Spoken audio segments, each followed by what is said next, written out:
আসসালামু আলাইকুম। কেমন আছেন সবাই? আমার চ্যানেলে আপনাদেরকে স্বাগতম জানাচ্ছি। আজকে আমি হাঁসের মাংস রান্না করে দেখাবো। দেখুন হাঁস ধুয়ে নিয়েছি। তো কড়াই নিয়ে নিতে হবে। এখন আমি পরিমাণ মতো তেল দিয়ে নিচ্ছি। ১ কাপ পরিমাণ পেঁয়াজ কুচি দিয়ে দিচ্ছি। এটা ব্রাউন কালার হওয়া পর্যন্ত ভাজতে হবে। তো দেখুন ভাজা হয়ে গেছে। এতে আমি ১ চা চামচ জিরা বাটা দিয়ে দিচ্ছি। ১.৫ চা চামচ আদা বাটা, ১ চা চামচ রসুন বাটা,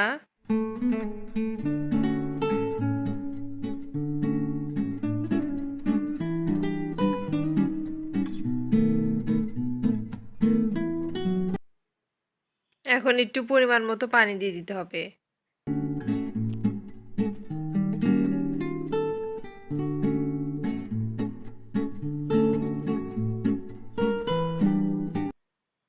দুই চা চামচ লবণ দিয়ে নিচ্ছি।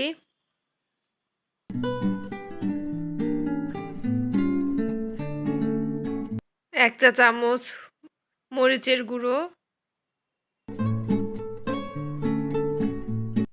ধনিয়া গুঁড়ো ১ চা চামচ,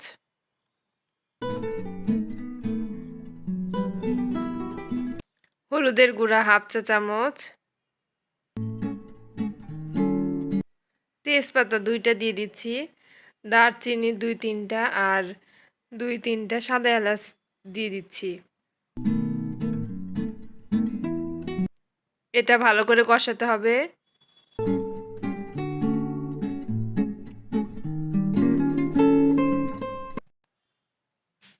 মশলাটা ভালো করে কষিয়ে নিতে হবে।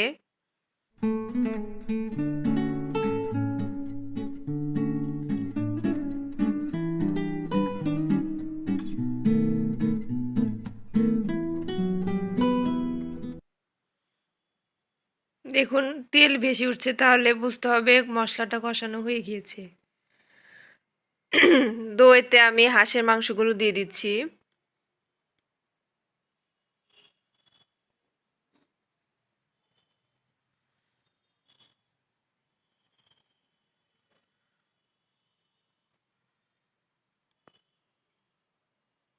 এটা ভালো করে নাড়তে হবে।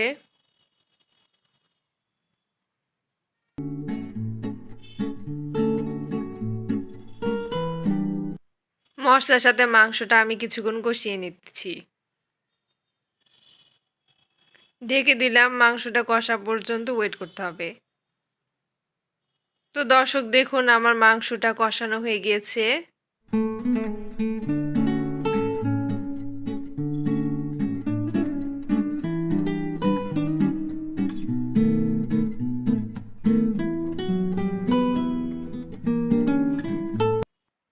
তো এতে আলু দিয়ে নিচ্ছি আর পানি দিয়ে নিতে হবে।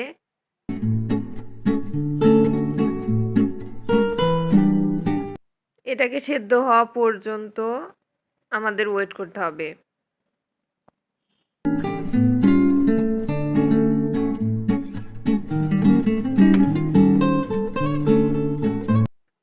মাংস সেদ্ধ হয়ে গেলে এতে কিছুটা ঘি দিয়ে দিব ১ চা চামচ।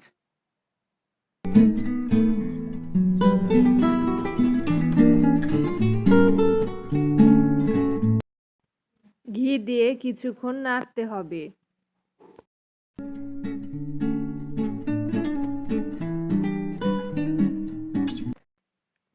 মাংসটা কিছুক্ষণ আরো জাল দিতে হবে যাতে ঝোলটা একটু কমে আসে। তো দেখুন আমার রান্নাটা হয়ে গেছে। এখন আমি একটা সার্ভিং বোল নিয়ে নিচ্ছি। মাংসটা এখন পরিবেশন করব। দেখুন কষা কষা হয়ে গিয়েছে। তো দর্শক আমার রেসিপি আপনাদের ভালো লেগে থাকলে প্লিজ আমার চ্যানেলটি সাবস্ক্রাইব করবেন, লাইক, কমেন্ট, শেয়ার দিবেন। ধন্যবাদ।